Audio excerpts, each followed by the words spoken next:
et bienvenue à la Chapelle en ligne. Je m'appelle Stacy et je suis la pasteure de 13-8, le groupe pour ados à la Chapelle. Merci d'être avec nous aujourd'hui, tout spécialement si c'est une de tes premières fois. Je t'invite à prendre le temps de saluer tout le monde dans les commentaires et aussi d'inviter des amis à se joindre à nous. Aujourd'hui, au programme, on va avoir des moments de louange avec le band de la Chapelle et on poursuit notre road trip estival avec un message du pasteur Jackson. Mais avant, j'ai quelques annonces pour toi. Ma première annonce est pour ma gang de 13-8. Après presque 1 an et demi à se voir en ligne ou en petit groupe, on relance 13-8 en force ce vendredi 27 août à 19h au bureau de la Chapelle. Ça va être une super soirée pour célébrer notre retour tous ensemble. J'ai tellement hâte de te voir en vrai avec tous les leaders de 13-8. Pour t'inscrire, tu n'as qu'à aller sur le site web de la Chapelle ou dans la bio de la page Instagram de 13-8. On va se voir comme ça tous les vendredis. Viens fêter avec nous, ça va être génial! La Chapelle Musique a mis en vente un CD de son premier album, Chapitre 1, en édition limitée. Le CD comprend la version studio et la version acoustique de tous les chants et tu peux te le procurer directement sur le site web de la Chapelle Musique. Ajoute-le à ta collection. Avec septembre qui approche, nous allons bientôt reprendre les 5 à 7, nos petits groupes qui se réunissent en semaine pour vivre l'Église ensemble. On a plus de 90 groupes partout dans la grande région de Montréal et même en ligne. Mais ce qu'on aimerait, c'est que tout le monde qui est connecté à la Chapelle fasse partie d'un 5 à 7. Pour y arriver, ça nous prend des animateurs et des maisons hôtes. Peut-être que ça t'intéresse, mais que tu ne sais pas trop comment t'y prendre. Ne t'inquiète pas, on a des leaders et des coachs qui vont offrir de la formation et du mentorat. Si tu veux devenir animateur ou maison hôte, écris une des adresses courriels qui apparaissent à l'écran. Tu peux aussi aller sur notre site web lachapelle.me. C'est maintenant le temps de continuer notre road trip, cette fois-ci avec le pasteur Jackson. Mais juste avant, on chante avec le band de la Chapelle. Quand la nuit tombée, l'angoisse surgit, sans fin tu m'appelles. Quand ma foi faiblit et l'espoir tarit, tu es mon appui. Lorsque je suis là découragée, Dieu, tu es tout pour moi. Désormais je veux persévérer, car tu es avec moi. Oui, tu es avec moi. Ton amour m'environne, m'élève plus haut. Il résonne en mon âme tel un écho. Ton amour m'environne, m'élève plus haut. Il résonne en mon âme tel un écho, écho en mon âme.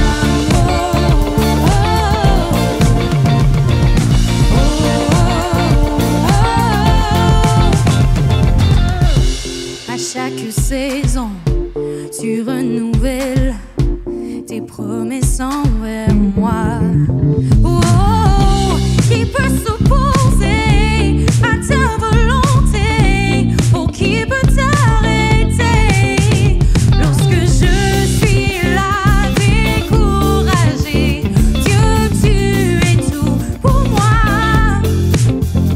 Désormais je veux persévérer, car tu es avec moi. Oui, tu es avec moi. Ton amour m'environne, m'élève plus haut. Il résonne en mon âme tel un écho. Ton amour m'environne, m'élève plus haut. Il résonne en mon âme tel un écho, écho en mon âme. Oh, oh, oh.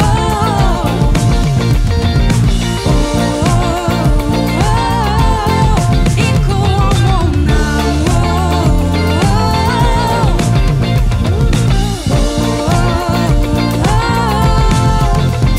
Lorsque je suis là découragée, Dieu, tu es tout pour moi.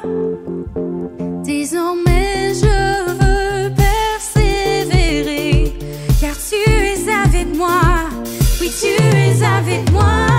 Ton amour m'environne, m'élève plus haut. Il résonne en mon âme tel un écho. Ton amour m'environne, m'élève plus haut. Il résonne en mon âme, en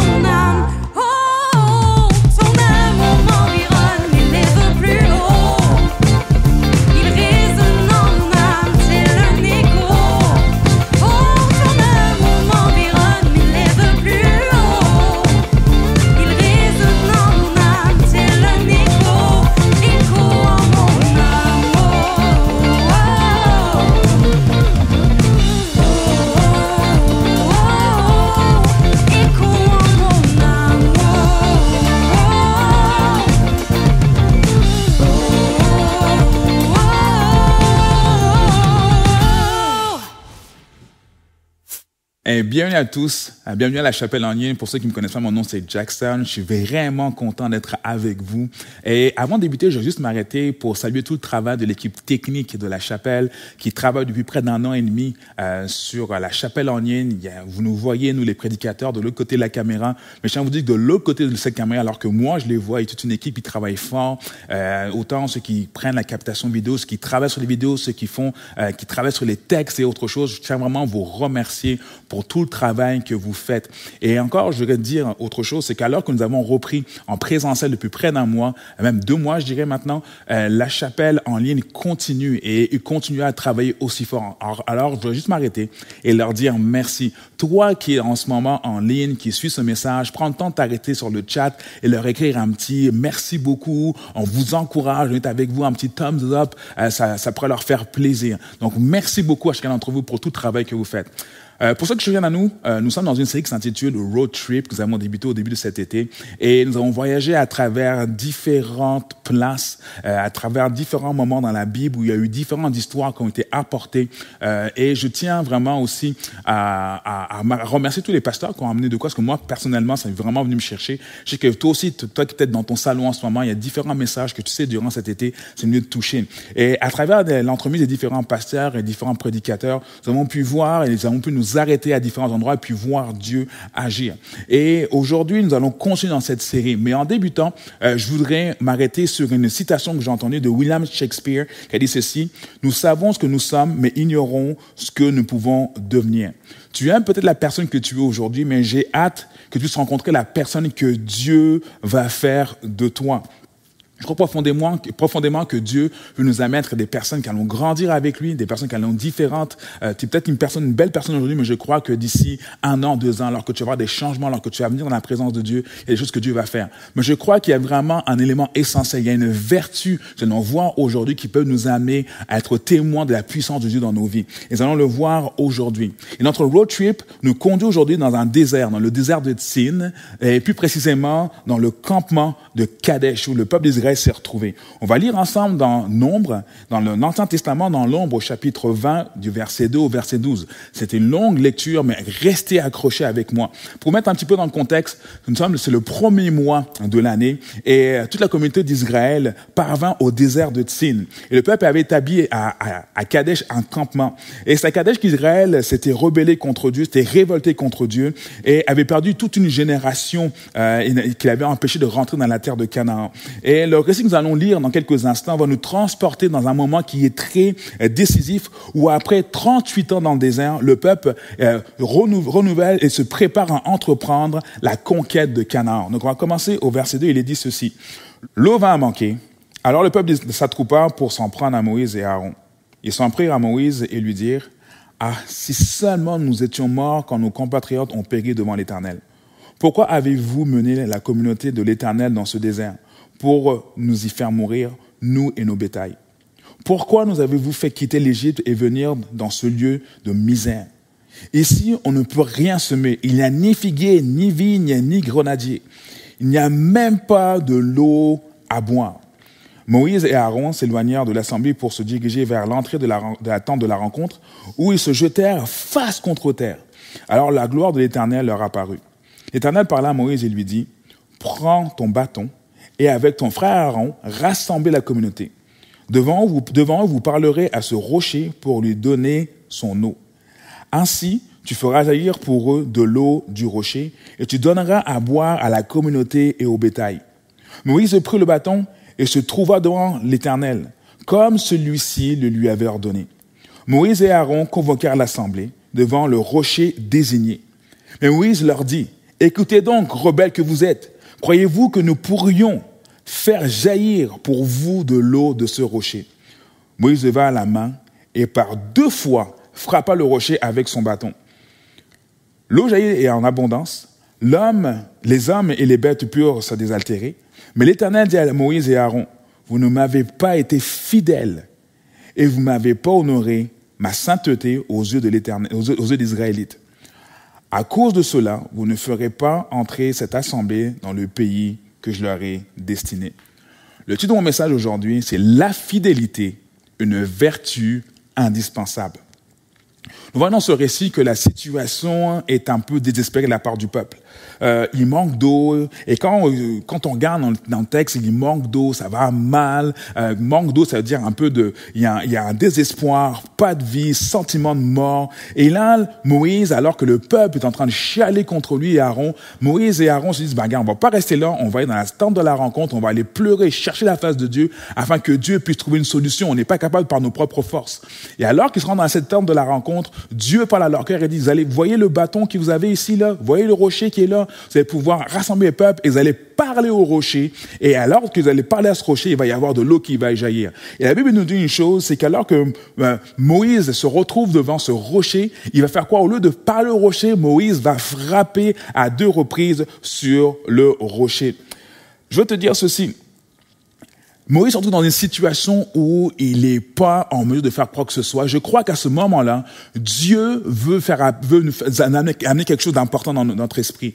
Ce qui arrive parfois des situations dans nos vies où on est incapable, on est complètement devant le désespoir. On n'est pas en mesure de faire quoi que ce soit. Mais à ce moment-là, la chose que Dieu nous appelle à faire, c'est à faire comme Moïse, c'est entrer dans sa présence et crier à lui pour qu'il puisse amener sa gloire, afin qu'il puisse étendre sa main pour nous aider. Combien de fois dans ma propre vie, j'ai vécu cela? Il y a des fois, je ne pouvais rien faire par mes propres forces. Je me rappelle encore il y a quelques années, alors que j'étais en France, je venais finir mon bac, je m'en allais dans une région plus éloignée de là où habitaient mes parents. Puis je me rappelle, il restait encore une semaine, j'étais à la recherche d'un appartement. Et là, je cherchais, et je n'arrivais pas à trouver. Et à un moment donné, ma mère, elle m'a dit, mais écoute, Jackson, ce qu'on va faire, tu vas juste voyager, tu vas prendre le train tous les matins, tu vas aller à l'école, comme ça, en train. Et je dis, mais maman, c'est bien trop loin, je vais être brûlé, ça va être trop difficile. Je dis à ma mère, tu sais quoi, maman, je vais prier, faut vraiment que Dieu puisse agir. Et j'ai demandé à Dieu de toutes mes forces, Seigneur, je peux rien faire. Je crois vraiment que c'est toi qui m'appelles à faire ces études-là. Alors je te demande, s'il te plaît, de bien vouloir agir. Il reste quelques jours avant la rentrée de l'école. Je suis déjà inscrit, les cours vont commencer. S'il te plaît, Seigneur, aide-moi. Et j'ai commencé à prier, chercher la face de Dieu. Et je tiens à vous dire que 3 jours avant que l'école puisse commencer, vous savez quoi? J'ai réussi à trouver un appartement. Et là, j'étais super heureux. Puis je peux vous dire une chose. Dieu m'a mis à l'épreuve, et tout comme moi, j'ai pu le mettre à l'épreuve. Seigneur, je peux pas par mes propres forces, mais Dieu a dit, garde, c'est quoi? Alors que tu viens devant ma présence, moi, je suis celui qui va pouvoir t'aider dans cette situation. Je ne sais pas ce que tu vis en ce moment. Il y a peut-être une situation où tu as l'impression que tu n'arriveras pas par tes propres forces. Tu as l'impression qu'il n'y a pas d'issue. Tu as l'impression qu'il y a juste le désespoir devant toi. Fais confiance à Dieu et crois qu'il est celui qui est capable de pouvoir te sortir de là où tu es en ce moment. Quand on revient en texte, on continue. Il est dit ceci. L'Éternel parla à Moïse et lui dit, prends ton bâton et avec ton frère Aaron, rassemble la communauté. Et il dira, parle au rocher. Et la Bible nous dit que Moïse arrive et puis leur dit, gang de rebelles que vous êtes, pensez-vous que nous pourrions faire sortir de l'eau de ce rocher? Et la Bible nous dit que l'eau sortit en abondance et par la suite, Dieu va dire à Moïse, Moïse, c'est quoi? Tu ne rentreras pas dans le pays promis parce que tu n'as pas été fidèle envers moi. Et il y a une chose qui me marque, c'est que Moïse, pourtant, il a obéi à Dieu d'une certaine façon. Il a obéi à Dieu, il vient, il fait jaillir du rocher, de l'eau, et il permet au peuple d'Israël de boire cette eau. Mais la réalité dans ça, c'est que Moïse va faire une chose. Moïse, il va frapper sur le rocher. Et alors qu'il frappe sur le rocher, c'est ça qui déplaît à Dieu. Et pendant longtemps, je me suis posé la question, pourquoi Dieu a été si dur avec Moïse? Il avait juste demandé à Moïse de parler et Moïse a frappé. Et je tiens à dire ceci. Il y a des choses parfois que tu as l'impression c'est minime, mais je tiens à te dire que pour Dieu, c'est des choses qui sont importantes. La faute de Moïse était une faute que quand tu regardes, il n'y avait rien d'immoral, il n'y avait rien de mal. Mais permettez-moi de vous dire ceci et marquer ceci. La faute de Moïse, si on regarde bien le texte, ça n'a pas été une faute d'ordre immoral, mais c'était une faute d'ordre d'immaturité. Moïse n'a pas commis une faute morale, mais il a commis une faute d'immaturité. Morale et maturité. Et quand je regarde ça, je me dis, mais combien de fois ça m'est arrivé, combien de fois ça nous arrive parfois de commettre des fautes d'ordre d'immaturité. Et on pense faire la même chose ou de la bonne chose, mais qu'est-ce qui se passe? C'est qu'on fait la mauvaise, et non pas comme Dieu voulait vraiment qu'on puisse le faire. Dieu lui avait ordonné de parler au rocher, mais Moïse a frappé le rocher. Et Dieu lui dira, tu sais quoi, Moïse, tu ne rentreras pas. Tu n'as pas été fidèle. Tu n'as pas été fidèle. Et le manque de fidélité a poussé Moïse loin de la terre promise. A juste permis à Moïse de voir la terre promise, de la voir de loin. La Bible nous dit une chose, dans 1 Corinthiens 4:2. Du reste, ce qu'on demande des dispensateurs, c'est que chacun soit trouvé fidèle. Dieu s'attend à notre fidélité dans les petites et dans les grandes choses. C'est fou. Parce que le Dieu que l'on a, on n'a pas uniquement un Dieu de résultats, mais on a également un Dieu de détails. Chaque détail était important. Lorsque Moïse devait pas frapper sur le rocher, Moïse devait parler au rocher. C'est juste un simple détail. Mais je tiens à marquer ceci.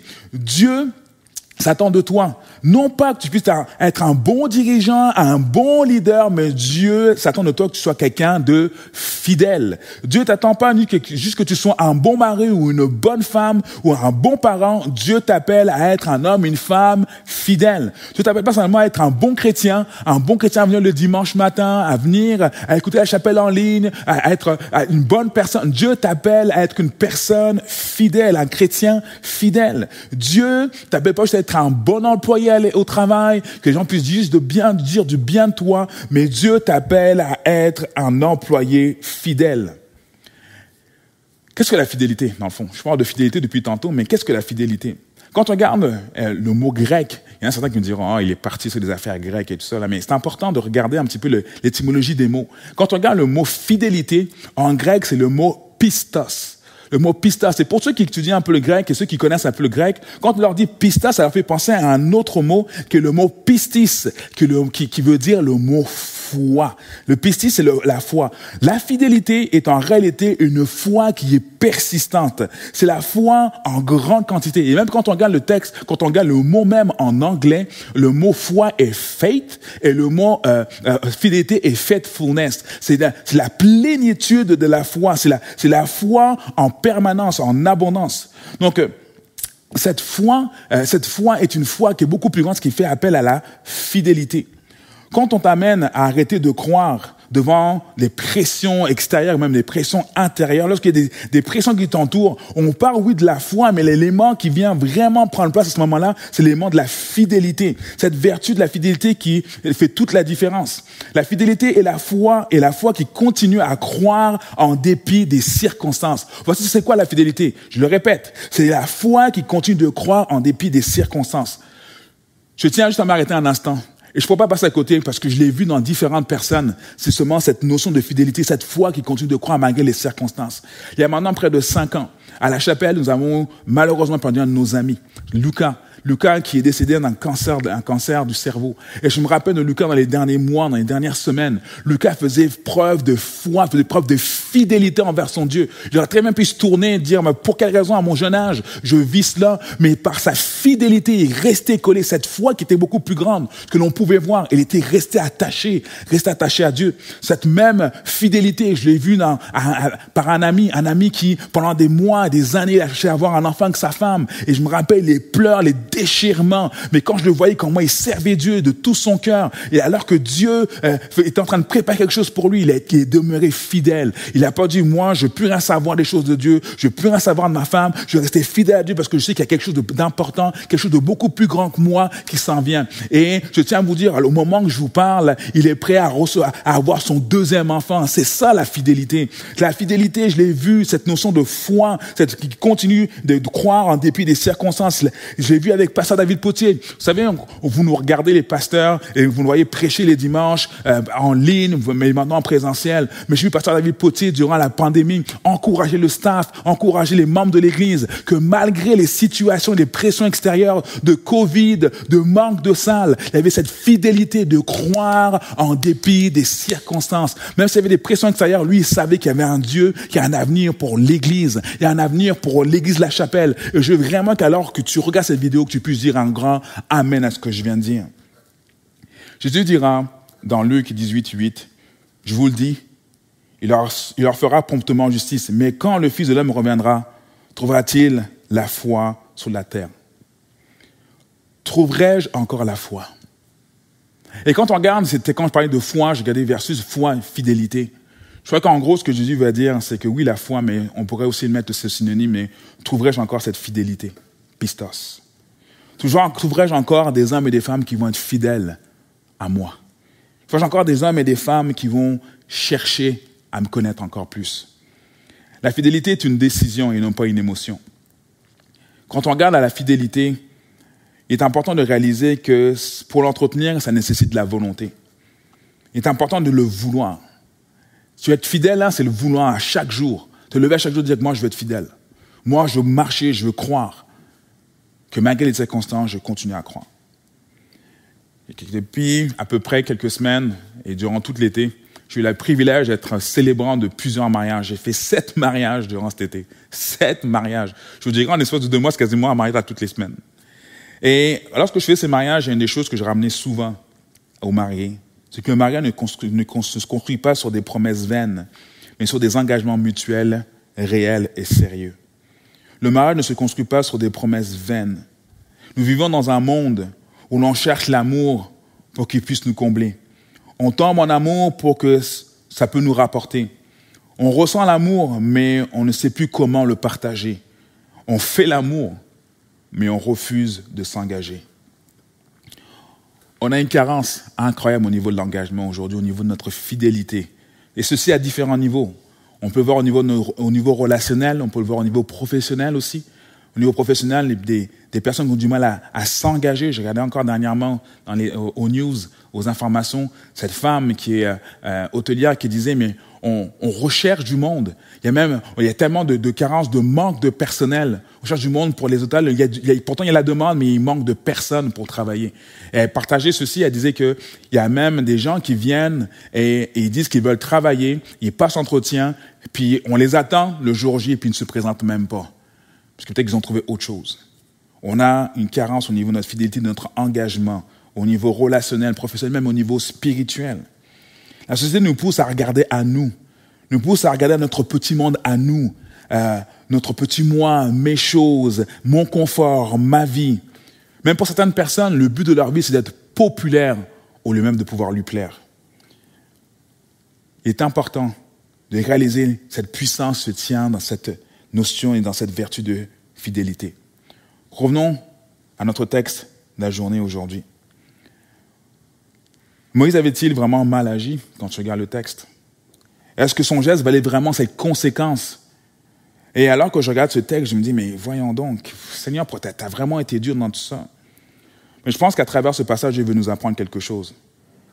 Moïse n'avait pas été trouvé fidèle aux yeux de Dieu. Mais combien de fois, moi, j'ai pu agir comme Moïse? Combien de fois j'aurais pu faire, même moi, j'aurais pu faire comme Moïse? Peut-être parce que le peuple m'aurait tapé sous les nerfs, j'aurais frappé avec le rocher, mais j'aurais dit, Seigneur, en fin de compte, tu as quand même agi, il y a l'eau qui est sortie. Lui, Moïse, qui avait sorti le peuple d'Égypte, qui avait marché avec eux pendant près de 38 ans, mais de 40 ans, il était avec eux dans le désert, il les a entendus chialer à différents moments. Moïse se retrouve devant, il est face à la terre promise, il a avoué, mais il n'y rentrera pas. Je pense que Dieu veut nous enseigner quelque chose à travers ce texte, il veut nous enseigner quelque chose à travers cela. Et alors que j'étudiais ce texte, il y a une chose qui m'a ramené à l'esprit, que Dieu m'a ramené à l'esprit. Vous savez, le peuple d'Israël n'appartenait pas à Moïse. Dieu, à travers le passage de l'Égypte vers cette terre qui était de Canaan, Dieu voulait se faire découvrir au peuple. Dieu ne voulait pas que le peuple connaisse Moïse. Dieu voulait que le peuple le connaisse lui. Mais quand on regarde le texte, Moïse il va dire, pensez-vous que nous puissions, moi et Aaron, nous sommes capables de faire sortir de l'eau de ce rocher? Ça revenait à lui. Mais Dieu voulait dire, non, Moïse, arrête-toi. Ce n'est pas à propos de toi, c'est à propos de moi. Et je crois vraiment que Dieu voulait que le peuple le découvre plus que jamais à ce moment-là. Et un texte dit et c'est Jésus qui parle dans Luc 16 au verset 12. Et si vous n'avez pas été fidèle dans ce qui est à autrui, qui vous donnera ce qui est à vous? À ce moment-ci, je crois vraiment que Dieu veut nous apprendre une chose. Parfois, Dieu nous appelle à être fidèles envers lui, mais Dieu nous appelle aussi à être fidèles envers autrui. Être fidèle envers la personne pour qui tu travailles. En gros, Dieu ne donne pas ce qui t'est destiné en raison du fait que tu n'as pas été fidèle à ce qui était destiné à une autre personne.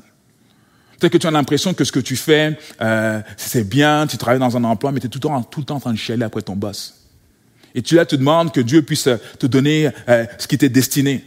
Mais Dieu veut t'apprendre une chose. Tu ne rentreras pas dans ce qu'il veut pour toi tant que tu n'arrêteras pas de chialer contre ton boss. Arrête-toi un instant. La Bible est claire. Comment il pourra donner ta destinée si tu n'es pas fidèle dans ce qui a été donné à autrui? Avant de te donner ce qui t'est propre, Dieu observe comment tu gères ce qui a été donné à autrui. Je répète, nous sommes dans une société où on nous amène à penser à nous avant même de penser aux autres, à combler nos besoins, nos attentes, à accomplir notre vision, à courir après notre propre destinée.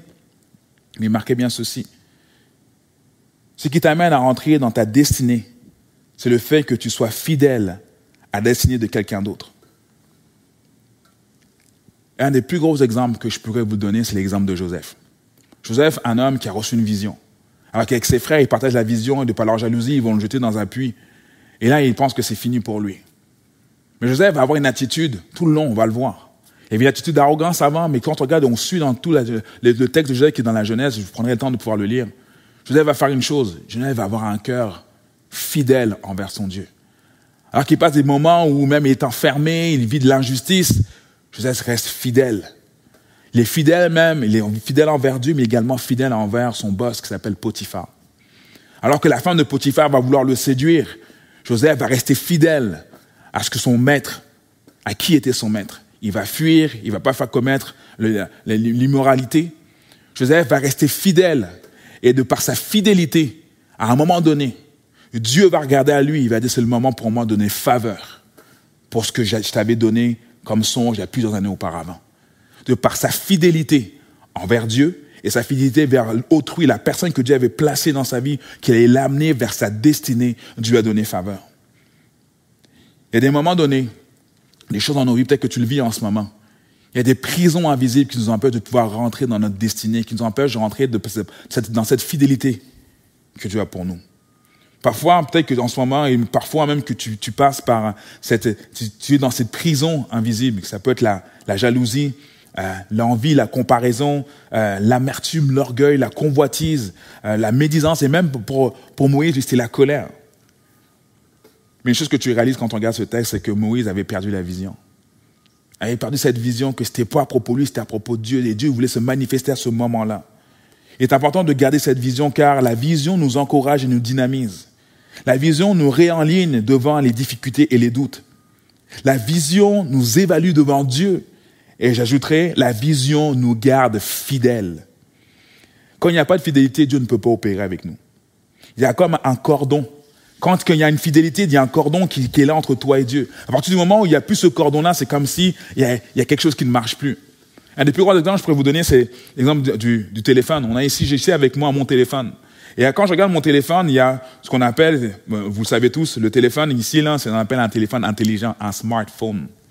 Et avec ce téléphone, tu peux faire plein de choses. Je peux prendre des photos, je peux prendre des vidéos, je peux aller dans différentes applications, je peux calculer plein d'affaires. Même une chose que un des gars techniques m'a fait découvrir à Manu Robin, c'est que tu peux même calculer et voir si chez toi, en faisant des travaux, t'es de niveau. Et le téléphone peut le faire. Mais la réalité est que tu peux faire tellement d'affaires avec ce téléphone. Mais la réalité, une autre réalité que parfois on oublie, c'est qu'il est beau le téléphone, là. Mais sans batterie, ce téléphone ne vaut rien. Lorsque le téléphone, à un moment donné, manque de batterie, il faut que tu fasses une chose, il faut que tu le plugues pour qu'il puisse retrouver son énergie et puisse fonctionner à nouveau. Je tiens à te dire ceci. Alors que je prends l'exemple du téléphone, c'est la même chose dans nos vies. Tu as été capable de faire plein de choses. Tu as la capacité de faire plein de choses. Moïse était capable de faire plein de choses. Plein de choses. La capacité que Dieu lui avait donnée, c'était hallucinant. Mais à un moment donné, tu ne peux pas tout faire par tes propres forces. Et à un moment donné, tu vas manquer de batterie. Tu vas manquer d'autonomie. Tu auras besoin de te repluguer afin que Dieu puisse t'énergiser, t'amener à la prochaine étape. Il y a des gens en ce moment, alors que vous écoutez ce message, c'est un moment important pour vous. Vous avez essayé pendant longtemps de gérer les choses par vos propres forces. Vous avez essayé d'user de stratégies pour arriver à vos fins. Mais il arrive un moment donné où tu as besoin de t'arrêter et de reconnaître qui est Dieu. Tu as besoin de t'arrêter et de dire, Seigneur, tu sais quoi, j'ai manqué dans ma fidélité envers toi. Seigneur, peut-être dans ma façon même de me comporter avec autrui, j'ai manqué. Seigneur, j'ai besoin de me repluguer à toi afin que tu puisses me donner cette destinée, tu puisses me donner cette vision que tu as pour moi. Tu vas avoir plein de capacités. Mais sans cette plug, sans cette connexion avec Dieu, tu n'as absolument rien. Jésus dira, trouverai-je encore la foi, la fidélité? Cela signifie que c'est quelque chose qui va être rare. Ça va être rare, la foi et la fidélité. Est-ce que ta fidélité est une denrée rare en ce moment? Dieu seul le sait. Et Dieu veut parler à ton cœur aujourd'hui. Maintenant, la fidélité est une vertu de Dieu, mais ce n'est pas une vertu pour Dieu. Je me réexplique et je le redis. La fidélité est une vertu de Dieu et non pour Dieu. Dieu est fidèle dans son caractère. Que peu importe ce qui va prendre place, Dieu va demeurer fidèle. Tu peux aller à 15 000 lieues de lui, Dieu va toujours être fidèle envers toi. Tu peux lui tourner le dos, il va toujours être en arrière de toi. Tu peux t'éloigner au fin fond de je ne sais où, il va toujours être avec toi. La fidélité est quelque chose que Dieu nous appelle à acquérir, une vertu que Dieu nous appelle à avoir envers lui et envers notre entourage et vers autrui. Mais il y en a qui me diront, mais ok, Jackson, puis là j'arrive à la fin de mon message. Jackson, c'est bien beau tout ce que tu dis, la fidélité et ainsi de suite, là, mais quand on regarde le texte, là, tu dis que Dieu est fidèle, et oui, Moïse a commis une erreur, mais nous on en commet aussi des erreurs, mais ce gars-là, là, il a fait tellement de choses pour Dieu. Un bon terme québécois, c'est chien pour ce gars-là, pour ce qu'il est arrivé. Mais voici la réalité. C'est que Moïse a juste vu la terre promise, il n'est même pas rentré. Juste parce qu'il a frappé sur un rocher, il n'a pas parlé, juste pour ça, c'est quoi? C'est grave. C'est grave. Mais je crois vraiment que nous avons un Dieu qui est fidèle. Et permettez-moi de vous le montrer à travers ceci. Il dit ceci dans Luc 4, verset 18. L'Esprit du Seigneur repose sur moi parce qu'il m'a désigné, ça c'est Jésus qui parle, par l'onction pour annoncer une bonne nouvelle aux pauvres. Il m'a envoyé pour proclamer aux captifs la libération, aux aveugles le recouvrement de la vue, pour apporter la délivrance aux opprimés et proclamer l'année de grâce accordée par le Seigneur. La terre promise était un don de la grâce de Dieu. Mais là, qui diront, mais Moïse n'a pas eu la grâce de Dieu. Et pendant longtemps, alors que je regardais ces textes, je me disais, mais Seigneur, je ne comprends pas. C'est simple homme, tout comme vous, c'est simple homme à qui tu étais allé le chercher alors qu'il était dans un désert. Tu lui as dit, gars, tu sais quoi, tu vas aller délivrer mon peuple, tu l'amèneras vers la terre de Canaan. Et là, en raison d'une petite chose, il n'a pas pu rentrer. Si on s'arrêtait ici, on dirait, c'est vrai. Puis là, ce serait dire que Dieu est menteur dans sa fidélité. Mais quand on creuse un peu plus, quand on regarde l'Ancien Testament, nous sommes sous la loi. Quand on regarde dans le Nouveau Testament, en Jésus, nous sommes sous la grâce. La Bible nous dit une chose. À un moment donné, Jésus se retrouve sur une montagne, sur le mont de la Transfiguration. Il y a 2 hommes qui sont auprès de lui. Et une de ces personnes, la Bible nous dit que Moïse se trouve à côté de lui. Mais quand tu regardes et tu creuses un peu au niveau géographique, le mont de la Transfiguration, géographiquement, c'était la terre de Canaan. Géographiquement, le lieu où se trouve Moïse à ce moment-là, c'est la terre de Canaan. Il y en a qui diront, mais Jackson, tu t'hallucines. Vous pouvez la regarder, vous regarderez la carte. Moïse se retrouve dans la terre de Canaan. Sous la loi, Moïse ne pouvait pas rentrer. Mais sous la grâce en Jésus-Christ, Moïse se retrouve à nouveau. Il se retrouve dans la promesse. Il se retrouve dans la terre que Dieu avait promis pour le peuple. Et il est rentré lui aussi. Quel message extraordinaire. Je viens te dire ceci. Aujourd'hui, tu n'es pas sous la loi des hommes. Aujourd'hui, peu importe ce que les hommes pourraient dire, tu n'es pas sous une loi, tu es sous une grâce. Et cette grâce, c'est la grâce de Dieu. Cette grâce que Dieu veut t'accorder. Peu importe ce que tu as pu faire, peu importe ce que tu as pu aller, peu importe là où tu te trouves en ce moment, Dieu veut tendre ta main vers toi. Il veut te dire, si tu es prêt à me faire confiance, si tu es prêt à être fidèle envers moi, si tu es prêt à donner ta vie à moi, je suis capable de te faire entrer dans les promesses que j'ai pour toi. Il y a des choses peut-être que tu t'y attendais pas, des choses que tu n'y croyais même pas il y a peut-être 10 ans, mais que Dieu peut accomplir maintenant parce qu'on a un Dieu de grâce. Et la seule chose qu'il te faut aujourd'hui, c'est cette grâce pour ta vie. Sa grâce nous suffit. Et je vais terminer ce message avec un mot de prière et vous encourager à croire en ce Dieu qui nous a placés devant cette fidélité qui est tellement une vertu importante. Alors que tu es fidèle, attends-toi à voir des choses extraordinaires que Dieu a pour toi. Prions ensemble. Père, je te rends grâce et je te remercie pour ce message. Je te remercie parce que à travers ta parole, tu veux nous enseigner une chose. Tu nous enseignes que tu es le Dieu qui demeure fidèle malgré notre infidélité. Mais tu nous appelles à être fidèles envers toi. Tu nous appelles également à être fidèles envers nos supérieurs et envers autrui, les personnes qui nous entourent. Seigneur, je veux pas être un homme qui a un cœur rempli d'orgueil, mais j'être un homme qui est prêt à se soumettre, un homme qui est prêt à servir, un homme qui est prêt à servir les personnes que tu as placées en autorité sur moi. Et je veux prier pour des personnes qui en ce moment sont en train de se battre avec cette pensée. Seigneur, je prie vraiment que nous puissions être des hommes et des femmes, que nous puissions être des personnes, des chrétiens qui sont prêts à user de cette fidélité, à faire preuve de fidélité envers toi, envers les gens qui sont autour de nous, et ceci pour la gloire de ton nom. Que ce message vienne rejoindre des personnes là où ils sont, que peu importe ce que la personne est en ce moment, que ça soit dans son salon, que ça soit dans sa cuisine, que ça soit même dans un bar qu'il entend ce message, je prie que par ton esprit, tu viennes toucher son cœur. Tu appelles des hommes et des femmes à revenir à toi. Et comme tu l'as dit, trouverai-je encore la foi, la fidélité? Moi, je proclamais que alors que si tu es là au milieu de nous aujourd'hui, que tu vas trouver à nouveau cette foi pour ceux dont le cœur s'est éteint, pour ceux dont la foi a disparu, pour ceux dont la fidélité n'était plus une raison de pouvoir marcher avec toi. Je te prie vraiment, Seigneur, que tu agisses maintenant là où ils sont et pour la gloire de ton nom, au nom de Jésus. Amen et Amen. Et merci beaucoup d'avoir été là avec nous aujourd'hui pour suivre ce message. Et sans plus tarder, ce que nous allons faire, nous allons mettre en pratique ce message, nous allons suivre maintenant la réunion avec des chants de louange. Merci.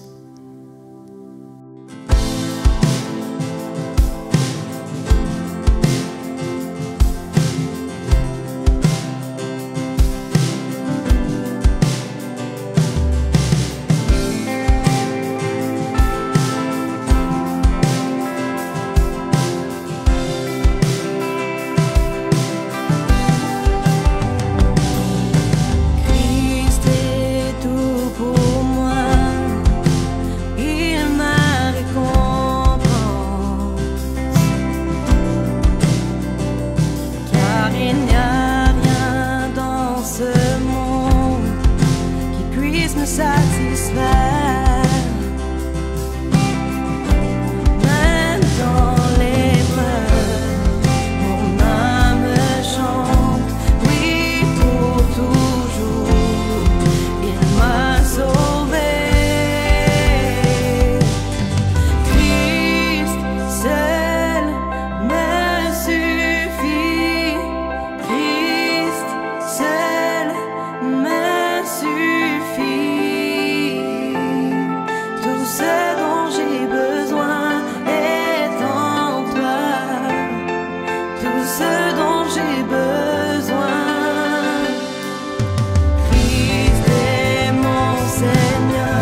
en toi. Tes promesses sont inépuisables. Ce parfum agréable, c'est ta grâce qui m'attire à toi. Ta grâce me suffit, ta puissance s'accomplit dans ma faiblesse. Ta grâce me suffit, ta présence renverse mes forteresses.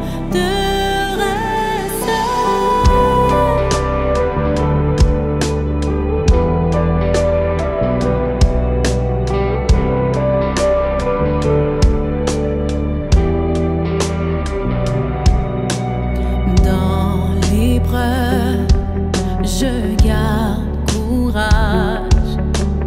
Ta force est mon héritage. Ta paix est tel un roc. Sur toi, je peux m'appuyer. Ta grâce me suffit, ta puissance s'accomplit dans ma faiblesse. Ta grâce me suffit, ta présence renverse mes forteresses.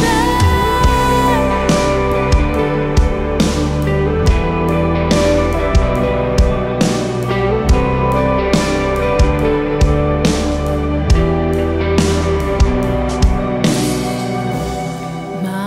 joie est dans la faiblesse. Quand je suis faible, alors je suis fort.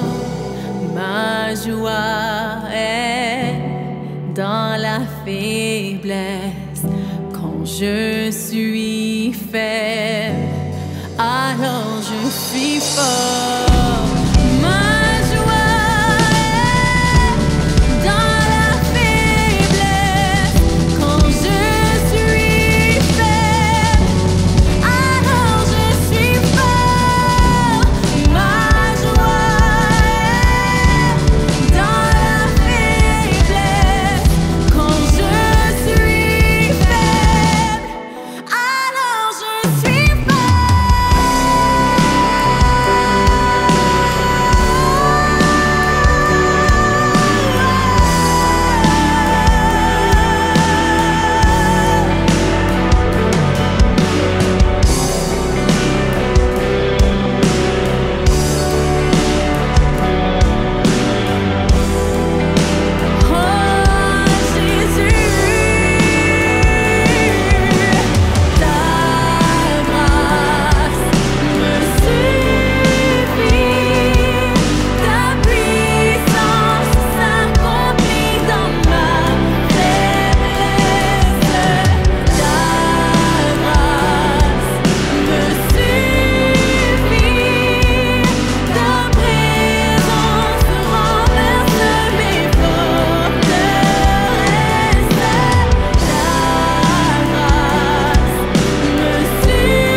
C'est pas toujours évident d'être fidèle dans les petites et les grandes choses et de continuer à croire en dépit des circonstances.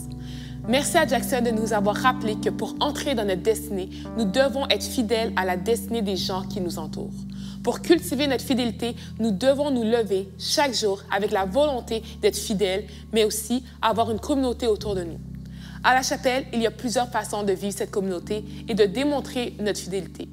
Tous les dimanches, on se réunit en personne au Théâtre Fairmont à Montréal à 9h45 le matin et à 19h le soir. Il y a nos 5 à 7 qui se réunissent en semaine pour discuter de la parole et prier les uns avec les autres. Si tu aimerais te joindre à un de ces groupes, visite notre site web. On va te diriger vers le meilleur groupe pour toi. On a aussi des groupes Facebook pour les gens de chacune de nos chapelles et même ceux de la chapelle en ligne. Finalement, tu peux participer aux afters sur Zoom tout de suite après cette réunion. Tu trouveras le lien pour t'y connecter sur notre site web. Savais-tu que la fidélité, ça s'applique aussi aux dons à ton Église? Je tiens à dire merci à tous ceux qui sont fidèles dans leurs dons, semaine après semaine. Ça nous aide à être l'Église que nous sommes et à faire une différence autour de nous. Dernièrement, nous avons fait appel à ta générosité pour nous aider à envoyer un don de 10 000 $ à Haïti. On envoie justement ce don cette semaine aux 2 organismes que nous connaissons là-bas, une église et un hôpital. Mais avec le tremblement de terre qui vient d'arriver, on veut faire plus encore. Merci de prier pour mon pays d'origine. Nous sommes un peuple résilient et courageux et qui a tellement besoin d'amour. Je t'invite aussi à donner généreusement pour que nous puissions faire plus, pas seulement pour Haïti, mais pour plein d'autres personnes dans le besoin ici et ailleurs. Tu peux donner de façon automatique par l'entremise de notre site web ou de notre application mobile. C'est facile, sécuritaire et ça fait un monde de différence.